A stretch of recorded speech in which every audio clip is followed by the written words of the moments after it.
అత్యంత ఆదరణ పొందుతున్న number 1 premium range beauty products ARM pearl beauty.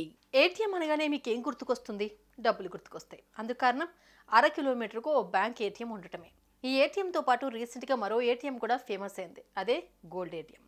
డబ్బులు ఇస్తే ఆ ఏటీఎం గోల్డ్ ఇస్తుంది. ఈ రెండు మనకు తెలిసిందే. మరి ఎప్పుడైనా రైస్ ఏటీఎం గురించి విన్నారా? రైస్ ఏటీఎమా? ఎలా ఉంటుంది? ఎలా పనిచేస్తుంది? ఇందుకు ఎక్కడుంది అనేదేగా మీ doubt. Let's have full details.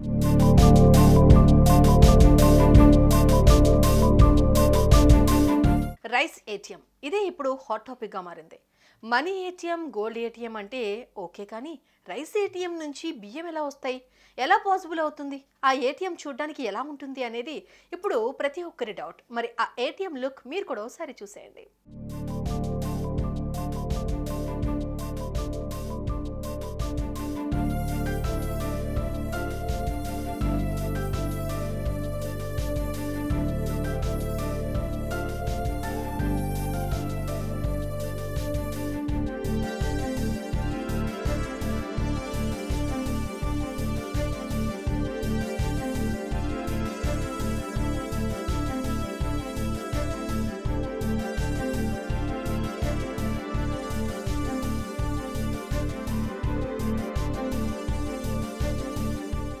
చూసారుగా, అలా ఉంటుందన్నమాట ఈ ఏటీఎం.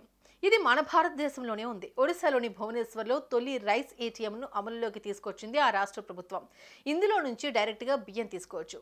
రేషన్ షాపుల ముందు గంటల తరబడి వెయిట్ చేయక్కర్లేదు. షాప్ ఎప్పుడు తెరుస్తారా అని కళ్ళు కాయలు కాచే వరకు ఎదురు చూడాల్సిన పని లేదు. జస్ట్ చిన్న ప్రాసెస్తో బియ్యం తీసుకోవచ్చు.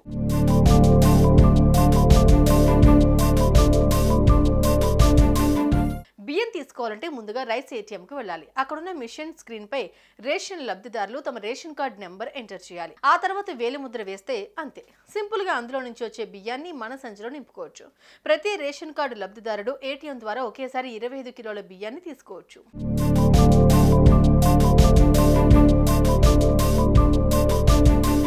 సాధారణంగానే రేషన్ షాప్కి వెళ్లి బియ్యం తీసుకోవచ్చుగా. ఇలాంటి మెషిన్లతో డబ్బులు ఎందుకు వృధా అనే వాళ్ళు కూడా ఉంటారు. అయితే ఒడిశా ప్రభుత్వం ఈ నిర్ణయం చాలా ఆలోచించి తీసుకుంది.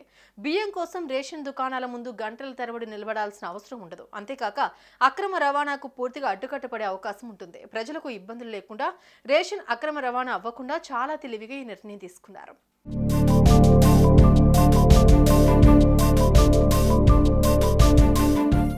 ప్రస్తుతానికి భువనేశ్వర్లో ఈ ఏటీఎం అందుబాటులో ఉండగా ఒడిశాలోని మొత్తం 30 జిల్లాల్లో ఈ రేషన్ బియ్యం ఏటీఎంలను తెరిచే యోచనలో ప్రభుత్వం ఉంది. ప్రస్తుతం ఈ మోడల్ విజయవంతమైతే రేషన్ కార్డు పథకం కింద ఇతర రాష్ట్రాలకు ఈ విధానం విస్తరించనుంది.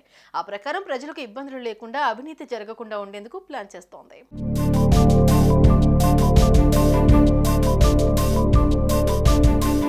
2021 సంవత్సరంలోనే ఒడిశా ప్రభుత్వం ప్రపంచ ఆహార కార్యక్రమంతో పలు ఒప్పందాలు చేసుకుంది. వాటి ప్రకారం పంపిణీ వ్యవస్థ, వరి సేకరణ, బియ్యం ATM, smart mobile storage unit వంటి కొన్ని ప్రాజెక్టులు వీటి కింద ప్రారంభించనున్నారు. ఈ బియ్యం ఏటీఎంను ఒడిశా పౌర సరఫరాల శాఖ మంత్రి ప్రారంభించారు. ఇది దేశంలోనే తొలి బియ్యం ఏటీఎం అని చెప్పారు. ఇది విజయవంతమైతే రానున్న రోజుల్లో అన్ని జిల్లా కేంద్రాల్లోనూ ఏర్పాటు చేస్తామని తెలిపారు.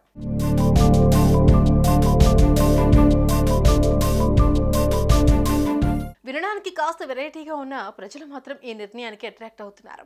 ఎలాంటి కష్టం లేకుండా బియ్యంను ఈజీగా తెచ్చుకోవచ్చని అంటున్నారు. అంతే, మరి ప్రభుత్వాలు ఏం చేసినా ప్రజల కోసమేగా అని అంటున్నారు ఈ విషయం తెలిసిన వారంతా. మరి మీరేమంటారు? కామెంట్స్లో తెలపండి.